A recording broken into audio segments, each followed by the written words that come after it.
दोस्तों नमस्कार। प्रधानमंत्री मोदी को किस बात का डर है? संसद भवन से महज 100 कदम की दूरी पर वह अपने सांसदों से मुलाकात करते हैं, बातचीत करते हैं और आने वाले वक्त की रणनीति बतलाते हैं और कांग्रेस पर सीधा हमला करते हैं। लेकिन वह संसद भवन में नहीं आते हैं और 100 कदम की दूरी से ही वह वापस लौट जाते हैं। महीने भर पहले प्रधानमंत्री मोदी ही अमेरिकी पार्लियामेंट में समझाकर आए कि भारत के डीएनए में लोकतंत्र बसता है, यहां की रगों में लोकतंत्र दौड़ता है। लेकिन उसी बात को वह पार्लियामेंट में, वह भी भारत की संसद में, क्यों नहीं कह सकते हैं? और अमेरिका के एक पत्रकार के सवाल का जवाब, जो अल्पसंख्यक समुदाय पर हो रहे हमले, उनके अधिकार और उनकी अभिव्यक्ति को लेकर पूछा गया, उसका जवाब भी तो प्रधानमंत्री ने समूची दुनिया के सामने यह कहकर दिया कि लोकतंत्र हमारे डीएनए में है, हम संविधान के हिसाब से चलते हैं और हम तो सबका साथ सबका विकास सोचते हैं। इन्हीं बातों का जिक्र वह भारत की संसद में क्यों नहीं कर सकते हैं? क्या वाकई भारत के भीतर की ऐसी परिस्थिति है और खास तौर से मणिपुर में जो कुछ हो रहा है उसका अंदेशा समूची दुनिया को है, लेकिन क्या मौजूदा मोदी सत्ता को नहीं है? या मोदी सत्ता को इस बात का अंदेशा हो चला है कि वह जो भी कहेंगे वो शायद सच से कोसों दूर होगा? सामान्य तौर पर कोसों दूर तो मणिपुर है, जहां के हालात कितने बदतर हो चले हैं अब वो टेलीविजन स्क्रीन पर या सोशल मीडिया में गाहे बगाहे अलग अलग तस्वीरों के जरिए रेंगने लगे हैं। और उन तस्वीरों को देखकर, उन चेहरों को देखकर, वहां की आगजनी को देखकर, वहां की कानून व्यवस्था को देखकर, वहां की राज्य सरकार की भूमिका को देखकर और इन तमाम परिस्थितियों में दिल्ली की स्थिति को देखकर कैसे पार्लियामेंट का वो भाषण जो अमेरिका में दे दिया गया, उसको क्या वाकई भारत की संसद में मौजूदा वक्त में प्रधानमंत्री मोदी सिर्फ दोहरा सकते हैं? जिस पत्रकार ने सवाल पूछा था, आज बात वहीं से शुरू की जाए, क्योंकि एक एक बात, जिन बातों का जिक्र आज प्रधानमंत्री ने अपने सांसदों के बीच यह कहकर किया कि इंडिया शब्द का मतलब क्या कुछ होता है और इंडिया शब्द लगाने से कोई इंडिया हो नहीं जाता है।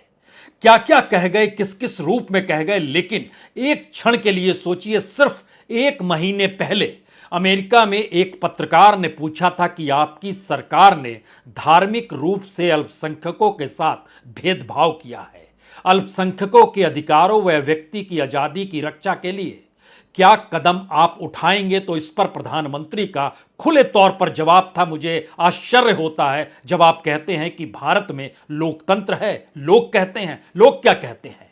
भारत के लोकतंत्र तो भारत के लोगों के डीएनए में बसता है, लोकतंत्र हमारी रगों में है, लोकतंत्र को हम जीते हैं और भारत के लोकतांत्रिक मूल्यों में कोई भेदभाव नहीं है, ना धर्म के आधार पर, ना जाति के आधार पर, ना उम्र के आधार पर, ना भूभाग के आधार पर। क्या इन बातों को भारत की संसद में प्रधानमंत्री दोहरा नहीं सकते हैं? क्या मणिपुर एक अलग भूभाग के तौर पर देखते हैं? क्या वहां पर जो चर्चों को जलाया गया, सैकड़ों चर्च जला दिए गए और जितनी बड़ी तादाद में वहां पर कुकी और मैत्री जनजाति के बीच के संघर्ष की स्थितियों ने इतनी मोटी लकीर खींच दी है कि कानून की लकीर उसके सामने दिखाई ही ना दे। लोग घरों से ज्यादा बंकर में रह रहे हैं, हर के पास स्निफर राइफल है, गोलियां ज्यादा हैं बनिस्पत रोटियां कम हैं। ऐसी स्थिति में बच्चों के लिए दूध की व्यवस्था नहीं, लेकिन हथियार खुलेआम रेंग रहे हैं। खुले आसमान तले सब कुछ हो रहा है। लेकिन क्या दिल्ली इन बातों का जिक्र अलग से करते हुए कह सकती है कि जी नहीं, लोकतंत्र तो हमारी रगों में है और धर्म के आधार पर बिल्कुल नहीं, जाति के आधार पर बिल्कुल नहीं। ये सारी परिस्थितियां क्या पार्लियामेंट के भीतर कही जा सकती है? और शायद इसीलिए प्रधानमंत्री क्या कहते हैं, प्रधानमंत्री के बात का एक महत्व होगा, क्योंकि वह सर्वोच्च पद पर बैठे हैं। और शायद इसीलिए मणिपुर पर वो क्या जवाब देते हैं, इस जवाब को सुनने के लिए समूचा देश बेचैन है। सवाल विपक्ष का नहीं है, उस इंडिया का नहीं है जिस इंडिया नाम के आश्रय 2024 के चुनाव को प्रभावित होना है। लेकिन 2024 का चुनाव और इंडिया शब्द प्रधानमंत्री को कैसे कचोट रहा है, आज यह भी खुलकर सामने आ गया। लेकिन उस किन शब्दों का इस्तेमाल किया उससे पहले दो तीन बातें समझ लीजिए। मणिपुर से जो रिपोर्टिंग हो रही है उसने चार बातों की दिशा में सीधे सीधे उंगलियां रख दी हैं। पहली स्थिति यह है कि लोग अपनी सुरक्षा खुद कर रहे हैं।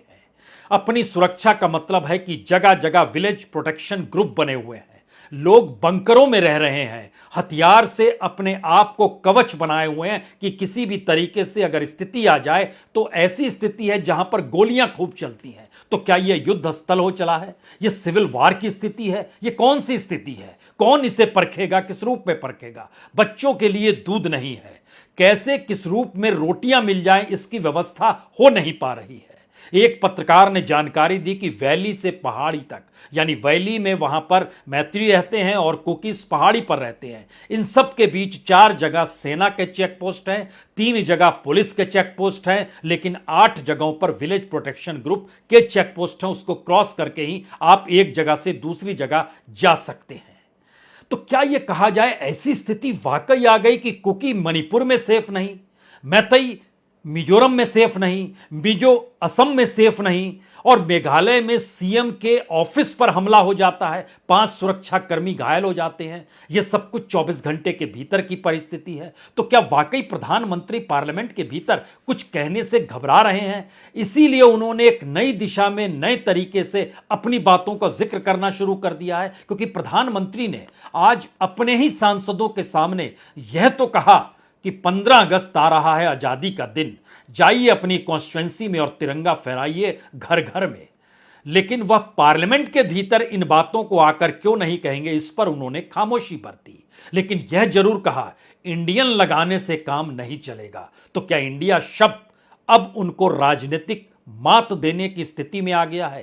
क्योंकि प्रधानमंत्री ने जो अंदर कहा उसके बाद जो प्रवक्ता बाहर निकल कर आए, उन्होंने जो जानकारी दी उसके मुताबिक उन्होंने बहुत साफ तौर पर कहा कि ईस्ट इंडिया कंपनी में भी तो इंडिया शब्द था, पॉपुलर फ्रंट ऑफ इंडिया यानी पीएफआई जिस पर प्रतिबंध लगाई हुई है बीजेपी ने, उस पर भी तो इंडिया शब्द है, इंडियन मुजाहिदीन जो आतंकवादी संगठन के तौर पर जिसकी पहचान है उसके अंदर भी तो इंडियन है। और उसके बाद प्रवक्ता जब बाहर निकले और पत्रकारों से उन्होंने मुलाकात की तो उन्होंने कहा कि प्रधानमंत्री ने साफ तौर पर कहा जो लोग सत्ता चाहते हैं और देश को तोड़ना चाहते हैं वह ईस्ट इंडिया कंपनी और इंडियन मुजाहिदीन जैसे नाम रख रहे हैं। यह कल्पना के परे है कि प्रधानमंत्री किसी भारत के भीतर में ऐसी परिस्थितियों का जिक्र कर रहा है और पार्लियामेंट में आकर इन बातों का जिक्र नहीं हो रहा है, अपने सांसदों के बीच हो रहा है। सांसद निकल कर जाएं, पत्रकारों को बताएं, पत्रकार उन बातों का जिक्र करें, लेकिन पार्लियामेंट से प्रधानमंत्री को डर लगता है। उन्हीं बातों को दोहरा पाने की स्थिति में नहीं है जहां पर लोकतंत्र जिंदाबाद के नारे लग जाएं। ऐसी स्थिति क्यों नहीं है? प्रधानमंत्री यही नहीं रुके, उन्होंने कहा कि इसमें भी तो इंडियन आता है और पीएफआई में भी तो इंडिया नाम आता है, लेकिन लोग इससे गुमराह नहीं होंगे। कौन गुमराह नहीं होगा? लोकतंत्र के मंदिर के भीतर लोकतंत्र गायब हो चला है और वहां पर बाखूबी वहां स्पीकर बैठकर इस बात का जिक्र करते हैं, अनुशासन बर्दाश्त नहीं किया जाएगा। यानी लोकतंत्र हो या ना हो, लेकिन अनुशासन होना चाहिए। यह एक नई परिस्थिति इस देश के भीतर, पार्लियामेंट के भीतर और बाहर पहली बार खुले तौर पर नजर आ रही है। बाहर का मतलब यहां पर पार्लियामेंट्री एनेक्सी है जो 100 कदम की दूरी पर है, जहां आज प्रधानमंत्री पहुंचे थे लेकिन पार्लियामेंट वो नहीं आ पाए। इसके जवाब में वहां पर मल्लिकार्जुन खड़गे ने बहुत साफ तौर पर कहा कि मणिपुर में बच्चियों से रेप हो रहा है, वो हिंसा की आग में जल रहा है। हम मणिपुर की बात कर रहे हैं और प्रधानमंत्री मोदी इंडिया की तुलना ईस्ट इंडिया कंपनी और इंडियन मुजाहिदीन जैसे शब्दों से कर रहे हैं। हालांकि इसके बाद पार्लियामेंट के भीतर पीयूष गोयल भी खड़े हुए, उन्होंने भी जवाब देना शुरू किया और उन्होंने कहा कि मणिपुर के साथ साथ राजस्थान, छत्तीसगढ़ और बंगाल में जो हो रहा है उस पर भी चर्चा होनी चाहिए। सवाल है प्रधानमंत्री फिर भी क्यों नहीं पार्लियामेंट आ रहे हैं? जिन बातों का जिक्र सांसद और मंत्री उनके कर रहे हैं। 51 नोटिस दिए गए हैं, इसमें स्थगन प्रस्ताव लोकसभा के भीतर मणिपुर की चर्चा को लेकर भी है और राज्यसभा में रूल 267 के तहत जो नोटिस दिए गए हैं 27 नोटिस, उस पर लंबी चर्चा का जिक्र है, जिसके बाद वोटिंग की भी व्यवस्था होनी चाहिए, इस बात का जिक्र है। और 176 का मतलब होता है शॉर्ट नोटिस। 11 नोटिस बीजेपी की तरफ से यह कह कर दिए गए छोटी चर्चा कीजिए, लेकिन उसमें राजस्थान, छत्तीसगढ़ और बंगाल को भी शामिल कीजिए। तो क्या इन पूरी परिस्थिति में क्या अविश्वास प्रस्ताव लाया जाएगा? अविश्वास प्रस्ताव का जिक्र यहां इसलिए करने की जरूरत है क्योंकि भारत के भीतर इससे पहले 27 बार अविश्वास प्रस्ताव आ चुके हैं। एक अविश्वास प्रस्ताव 2018 में मोदी सरकार को लेकर भी आया गया था, हालांकि वो गिर गया, लेकिन इससे पहले कई अविश्वास प्रस्ताव भी गिर चुके हैं। लेकिन इससे पहले याद कीजिएगा तो कोयला स्कैम को लेकर भी अविश्वास प्रस्ताव आया था, धर्मनिरपेक्षता के सवाल तक को लेकर लाया गया था अविश्वास प्रस्ताव। और इस फेरिस्त को अगर आप समझना शुरू कीजिएगा तो 3 अविश्वास प्रस्तावों का जिक्र होना चाहिए। मोरारजी देसाई को पद छोड़ना पड़ा था, जब उनको इस्तीफा देना पड़ा वो समझ गए अब उनकी सरकार चली जाएगी। यह 1978 का वाकया है। अविश्वास प्रस्ताव के जरिए ही मोरारजी देसाई को कुर्सी छोड़नी पड़ी थी। अटल बिहारी वाजपेयी 1999 एक वोट से हार गए थे और उनको कुर्सी छोड़नी पड़ गई थी। जयललिता ने समर्थन तब वापस ले लिया था। और तीसरा नरसिम्हा राव के दौर का जिक्र है, जहां पर झारखंड मुक्ति मोर्चा घूसकांड हुआ था। 14 वोट के अंतर से जीत तो गए थे, लेकिन वह जेएमएम का और घूसकांड ने एक ऐसा काला अध्याय भारत के संसदीय राजनीति के भीतर लिख दिया। लेकिन सारी चीजें पार्लियामेंट के भीतर हुई है। पहली बार कोई प्रधानमंत्री पार्लियामेंट के भीतर आने से कतरा रहा है, घबरा रहा है। तो क्या मणिपुर कोई एक ऐसा राजनीतिक प्रयोग है, या मणिपुर को क्या राजनीतिक प्रयोगशाला बनाया गया है, या मणिपुर के जरिए समूचे नॉर्थ ईस्ट के भीतर जो 7 सिस्टर्स हैं वहां की परिस्थितियों को देखकर क्या बीजेपी उस पर खामोशी बरतना चाहती है? ये सारे सवाल हो सकते हैं, क्योंकि जब राहुल गांधी ये कहकर जवाब देते हैं कि आपको जो बुलाना है आप हमें बुलाइए, लेकिन हम इंडिया हैं। राहुल गांधी कहते हैं मणिपुर के हर महिला, हर बच्चे की आंखों के आंसू पोंछना चाहते हैं, सभी के लिए प्यार और शांति लेकर आएंगे और हम मणिपुर में इंडिया का जो आइडिया है उसको दोबारा वहां पर रीबिल्ड करेंगे। राहुल गांधी ट्विटर के जरिए कहते हैं या पार्लियामेंट के बाहर कहते हैं, वो पार्लियामेंट के भीतर नहीं है, उनकी संसद सदस्यता जा चुकी है। तो क्या राहुल गांधी अगर संसद के भीतर होते तो स्थिति क्या वाकई आज कुछ और होती? क्या वाकई इसी वजह से इस दौर में सत्ता और सरकार और खुद प्रधानमंत्री घबराने और कतराने लगे हैं? उन्हें पता है कि आने वाले वक्त में सुप्रीम कोर्ट के जरिए अगर राहुल गांधी की एंट्री पार्लियामेंट के भीतर हो गई तो जो उनकी पूरी रणनीति थी राहुल गांधी को संसद से बाहर रखने की, ऐसी परिस्थिति इस दौर में खड़ी हो जाएगी जहां पर यह सवाल होगा कि सत्ता सिर्फ साजिश करती है। तो प्रधानमंत्री इस दौर में क्यों डर रहे हैं जब राहुल गांधी संसद सदस्य भी नहीं है? तब तो वो आकर कह सकते हैं, लेकिन नहीं। वो जानते हैं कि व्यक्ति का महत्व और उसकी जो क्रेडिबिलिटी और उसकी जो साख होती है वो कभी किसी संस्थान को नहीं खोजती है, वो किसी पार्लियामेंट को नहीं खोजती है। व्यक्ति की महत्ता तो बाहर से ही हो जाती है, चाहे वो महात्मा गांधी का जिक्र कर लें, चाहे जयप्रकाश नारायण का जिक्र कर लें, और एक वक्त लोहिया का जिक्र भी कर लीजिए। अलग अलग दौर में अलग अलग बड़े बड़े नेताओं का जब आप जिक्र करेंगे तो संसद की जरूरत पड़ती नहीं है। और सामान्य तौर पर नियम यह कहता है कि जब संसद चल रही हो तो संसद के बाहर सरकार को कुछ भी नहीं कहना चाहिए, लेकिन यहां तो खुद प्रधानमंत्री ही कह रहे हैं। तो आपके पास उपाय क्या है? संसदीय प्रोटोकॉल खत्म हो चुका है। लोकतंत्र की परिस्थितियों में संसद के बाहर जो कुछ भी कहा जाएगा वह कभी भी दर्ज नहीं होता है, लेकिन पार्लियामेंट में कहे गए एक एक शब्द दर्ज होते हैं। तो क्या प्रधानमंत्री मोदी पार्लियामेंट के भीतर बोलने से इसलिए घबरा रहे हैं, कतरा रहे हैं क्योंकि वह एक ऐतिहासिक दस्तावेज में तब्दील हो जाएंगे? और आने वाले वक्त में आने वाली पीढ़ियां जब पढ़ेंगी कि जब मणिपुर जल रहा था उस वक्त इस देश के प्रधानमंत्री नरेंद्र मोदी ने अपने भाषण में क्या कहा, क्या इस बात से उनको घबराहट है कि आने वाले वक्त में उनको लेकर कौन सी धारणा ऐसी ना बन जाए जिसमें लगे कि उस दौर में एक अंधकार था?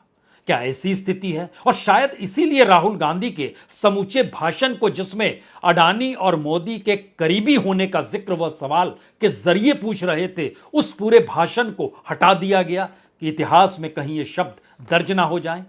इन बातों का जिक्र आज इसलिए भी जरूरत की है क्योंकि प्रधानमंत्री अगर पार्लियामेंट के भीतर आकर कहते हैं, हिस्टोरिकली वह अपने आप में एक दस्तावेज होगा, क्योंकि इस देश की मौजूदा परिस्थितियों में प्रधानमंत्री यकीनी तौर पर कानून व्यवस्था का जिक्र करेंगे।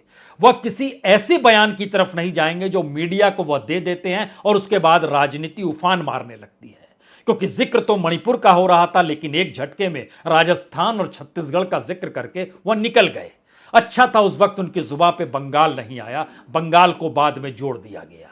लेकिन राजनीतिक तौर पर पार्लियामेंट के भीतर कहे हुए शब्द क्यों महत्वपूर्ण होते हैं, हमें लगता है एक क्षण के लिए 2018 में जब अविश्वास प्रस्ताव लाया गया था, हालांकि वो अविश्वास प्रस्ताव गिर गया था, लेकिन उस वक्त प्रधानमंत्री मोदी ने कितने ढोल पीटे थे अपनी उपलब्धियों को लेकर, हमें लगता है कि एक क्षण के लिए आप उसे सुन लीजिए। इसलिए सुन लीजिए क्योंकि वह 2018 में दिया हुआ भाषण है, जो पार्लियामेंट्री की लाइब्रेरी में रखा हुआ है, एनेक्सी में रखा हुआ है, 3 मूर्ति में भी रखा हुआ है।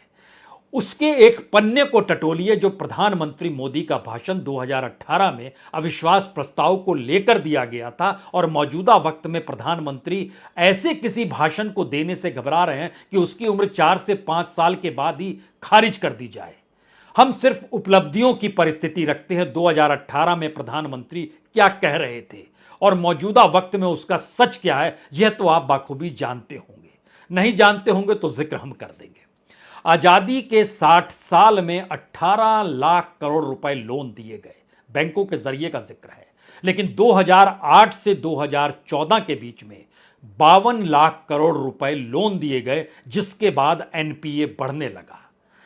अब ये लोन दिए गए वाली जो स्थिति है, अगर आप 2014 से 2023 तक के बीच में लोन देने की स्थिति को गिनिएगा तो यह लोन देना जो 52 लाख करोड़ आप देख रहे हैं वह 152 लाख करोड़ हो सकता है मौजूदा वक्त में। लेकिन उसके साथ उस दौर में प्रधानमंत्री ने एक चिड़िया बैठाई थी एनपीए की। एनपीए 2014 में 2,40,000 करोड़ का था।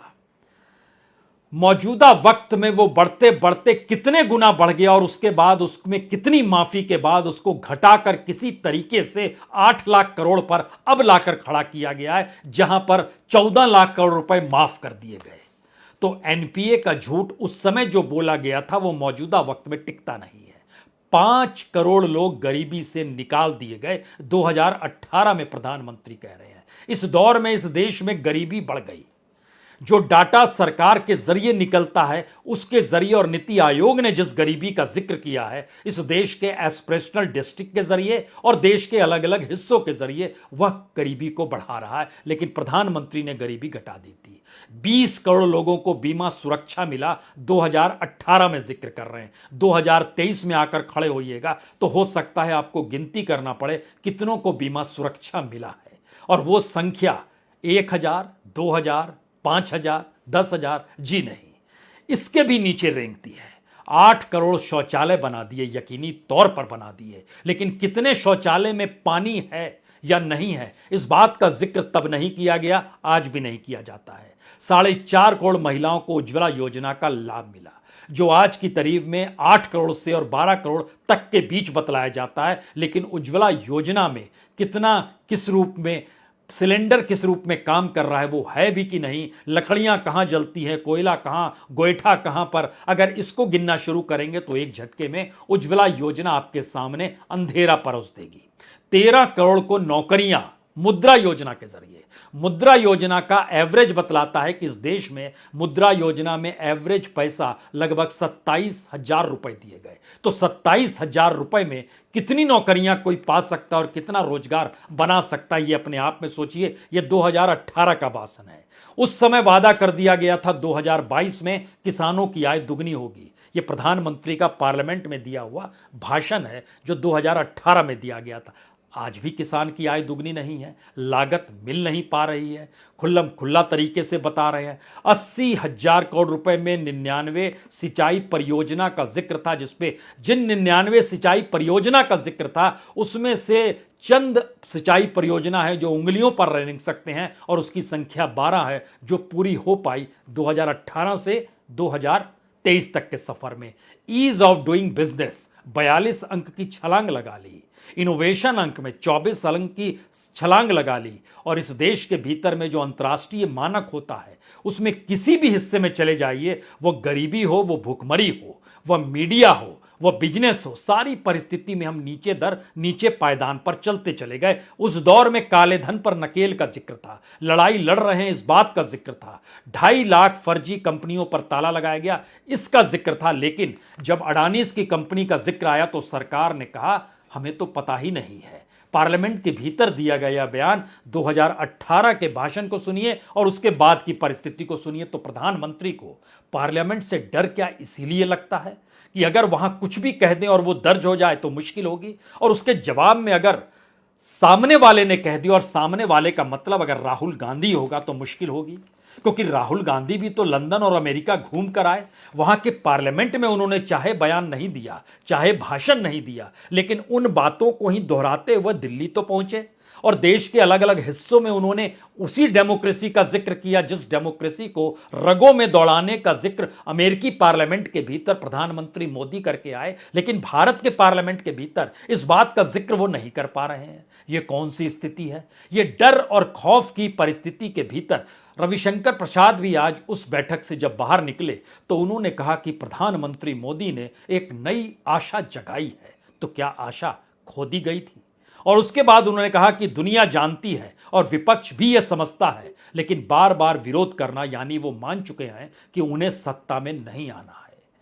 सत्ता का जिक्र कोई कर नहीं रहा है, लेकिन सत्ता पक्ष ही सत्ता का जिक्र कर रहा है। जिक्र मणिपुर का हो रहा है, वहां के हालातों का हो रहा है, बंकर में रह रहे वहां के लोगों का हो रहा है, मुश्किल हालातों का हो रहा है। उस पर प्रधानमंत्री को बोलना तो चाहिए ही। वहां किसी दूसरी पॉलिटिकल पार्टी की सत्ता होती तब भी एक सवाल होता, लेकिन वहां तो बीजेपी की ही सत्ता है। और इन परिस्थिति में अगर प्रधानमंत्री नहीं बोल पा रहे हैं और संसद के इर्द गिर्द वो आ जाते हैं और फिर उसके बाद निकल जाते हैं, तो इस देश के भीतर नेहरू के खिलाफ भी अविश्वास प्रस्ताव आया, लाल बहादुर शास्त्री के खिलाफ भी आया, इंदिरा गांधी के खिलाफ तो सबसे ज्यादा 15 बार आया, नरसिम्हा राव के दौर में भी 3 बार आया, मनमोहन सिंह के काल में भी याद कीजिए परमाणु समझौता जब उन्होंने अमेरिका के साथ किया था उस वक्त भी आया था, उस समय भी सरकार। लेकिन सारी बहस मुआइस पार्लियामेंट के भीतर हो रही है और वहां पर प्रधानमंत्री की मौजूदगी है, लेकिन इस वक्त में सत्ता चाहती है कि प्रधानमंत्री अपने घर में रहे, अपने दफ्तर में बैठे रहे, लेकिन पार्लियामेंट के भीतर वो ना आए और जिसे चर्चा करनी है कर लीजिए। तो गृह मंत्री भी ताल ठोक कर कहते हैं मैं हूं ना, लेकिन इस मैं हूं ना में इस देश की संसदीय राजनीतिक व्यवस्था कहीं घायल होती है। और शायद सबसे बुरी स्थिति है कि जब पार्लियामेंट चल रही है और 100 कदम की दूरी पर अपने सांसदों के साथ इसी संसद को लेकर बहस और समझाने की परिस्थिति में प्रधानमंत्री मोदी खुद खड़े हैं, तो फिर वो पार्लियामेंट क्यों नहीं आते हैं? और जो पार्लियामेंट आना चाहता है और जिसकी बात का असर इस देश पर होता है, उस राहुल गांधी को पार्लियामेंट से कैसे बाहर किया जाए, इसका पूरा रास्ता एक बड़े शानदार तरीके से बनाया जाता है। तो क्या अब यह माना जाए कि अगर संसद के भीतर प्रधानमंत्री आते हैं और कुछ कहते हैं तो आने वाले वक्त में उनकी भद तय है? क्या यह कहा जाए कि आने वाले वक्त में अब राहुल गांधी जब पार्लियामेंट में उनकी एंट्री होगी तो उसके बाद सरकार के लिए और बड़ी मुश्किल खड़ी होने वाली है? या फिर यह कहा जाए कि क्या वाकई 2024 अभी से मोदी सत्ता को दिखाई देने लगा है? वो आंख मूंदना तो चाहता है, लेकिन उसके बावजूद भी कुछ रोशनी पहुंचती है और उसे दिखाई देती है कि दरअसल स्थिति नाजुक हो चली है।